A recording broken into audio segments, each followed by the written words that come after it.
The preliminary understanding of God is that He is a very strict father who will punish His children in various ways if they disobey. Therefore, in most religions, especially in the Western world, they are trained to fear God. Because without that fear, most people will not turn to God. And they will continue on with their irreligious activities. But out of fear, they may do good. But as we become more cultured in spirituality, we understand the beauty of God, the sweetness of God, the love of God. Krishna means all attractive.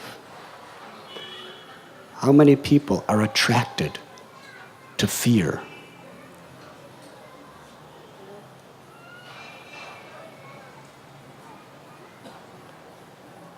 Krishna is all attracted because His beauty, His kindness, His love frees us forever from all fear.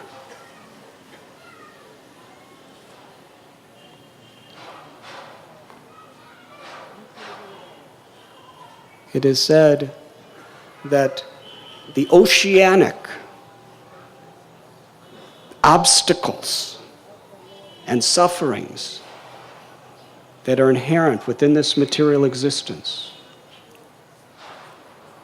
they are reduced in size to the quantity of water contained within the small hoofprint of a calf for one who takes shelter of Mukunda or Krishna.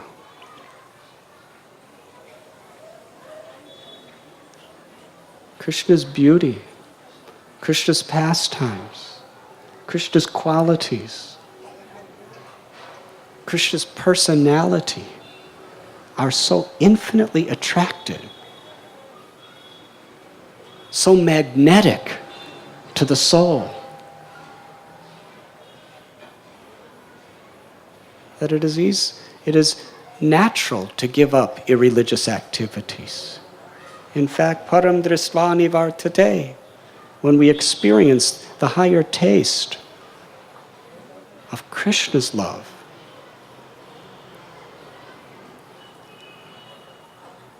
we're completely satisfied.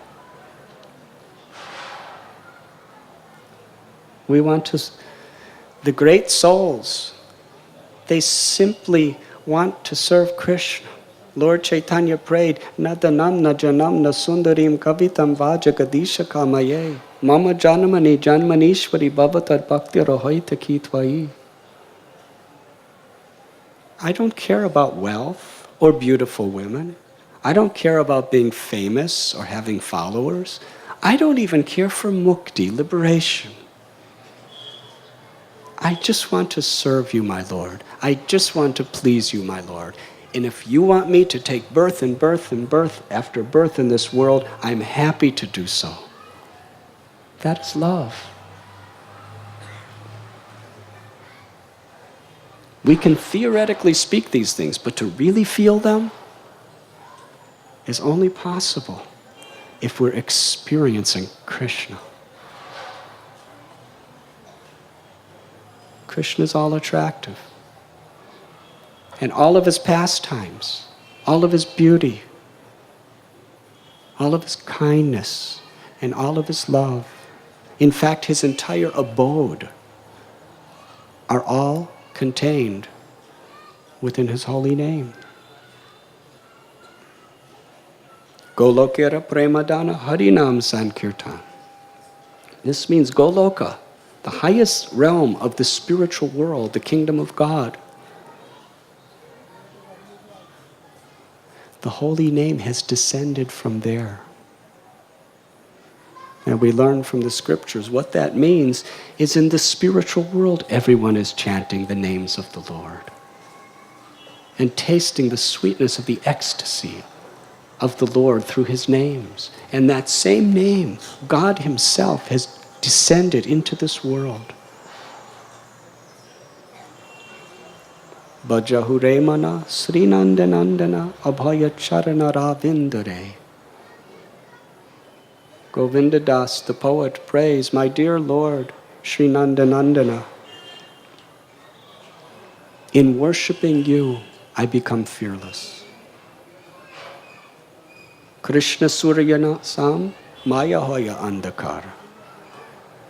That Krishna is like light and ignorance is like darkness. When the sun rises, you don't have to make any separate arrangements to remove darkness. When Krishna rises in our hearts, there's no need for any separate arrangement. Namachintamani Krishna's Chaitanya Ras Vigraha. And Krishna has come in his name. If with a grateful heart and with an attitude of sincerely wanting to serve others, and a life guided by spiritual masters who teach us the path of devotion, the path of real morality, when we chant the name of the Lord in that setting, Krishna attracts our hearts. And our dormant love of God, prema bhakti, awakens. Nitya Siddha Krishna Prema Sajja Kabunoi Sravanadi Sudicheti Koriye Udoy. Krishna Prem, love of God, is dormant within the heart of every living being. It is our essential nature. All the problems of this world, all the conflicts, is because people have forgotten that. Our minds and our senses have become so externalized that the treasure of love that is within us has been forgotten. If you forget something you have, it's as good as not having it. If you have 1 crore of rupees, but you forget where you put it, you'll be sleeping on the streets like everybody else on the streets. Although it's yours. Love of God is within our heart. That essence that is the source of eternal joy and pleasure. But we have forgotten. But by associating with holy people, living a grateful and humble life, and chanting God's names, that love is awakened. And what happens when love of God begins to awaken within our heart? It is so sweet, so satisfying. It gives us such relief that the quality of compassion awakens from our heart. And we want to share that love with others. Compassion is the natural byproduct of love. Compassion for the body, the mind, and especially the soul of others.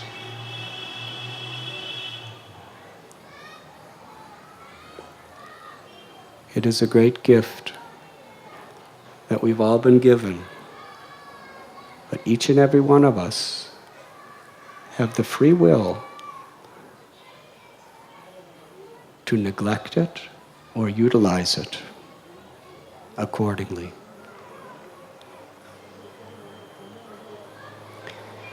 If you have a grateful heart when you receive a gift, then you can understand its value. But if you have an ungrateful heart, even if you're given something that's absolutely priceless, you cannot really understand its value. If you're hungry, you understand the value of food. If you're already overeating and somebody gives you something more, you cannot understand its value. So we must be hungry for Krishna and grateful. A hungry man will be grateful for whatever he is given. If we are hungry for Krishna, we will be grateful for whatever Krishna gives us. And we will learn to grow and learn to love through that situation.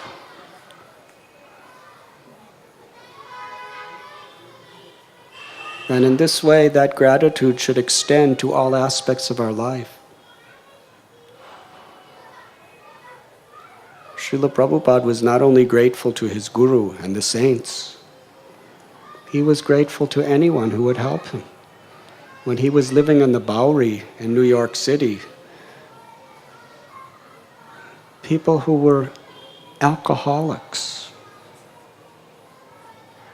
they're called Bowery bums, people who have no homeless people living in the streets, engaging in criminal activities to get enough money to somehow or other sustain their alcoholism. But Prabhupada was so kind to them. He was the only man on earth that gave them respect. And they would open the door for him. And Srila Prabhupada from his heart would say, "Thank you."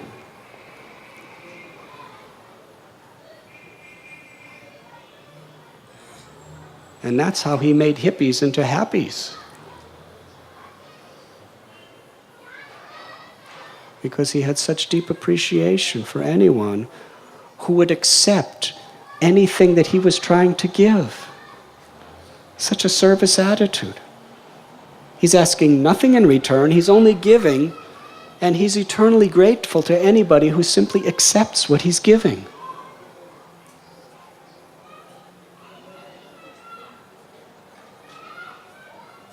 And when parents of the devotees who were following Srila Prabhupada would come before Prabhupada, he was so grateful to each and every mother and father for all they've done for their children,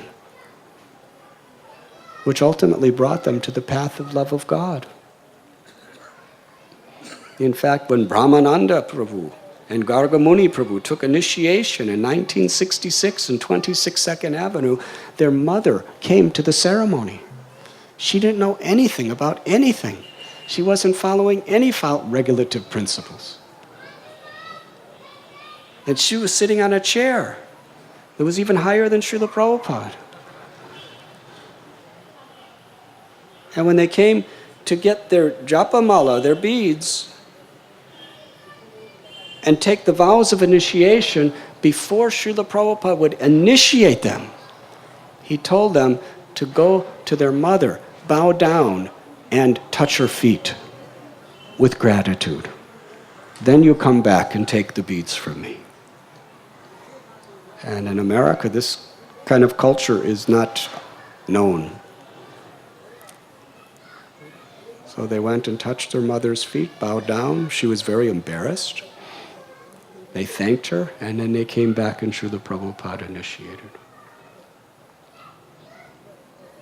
And sometime later, Brahmananda Prabhu explains, he went to visit his mother, he rang the doorbell, she opened the door, there was no one there.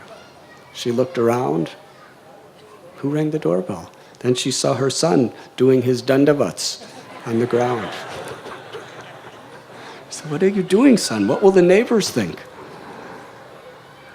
And he said, "My Guru Maharaj said I must bow down to you whenever I come before." Through these incidents, Srila Prabhupada is teaching all of us how to be grateful. So today, in this beautiful divine atmosphere,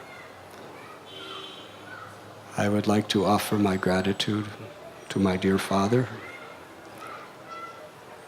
to my spiritual father, and to all of you.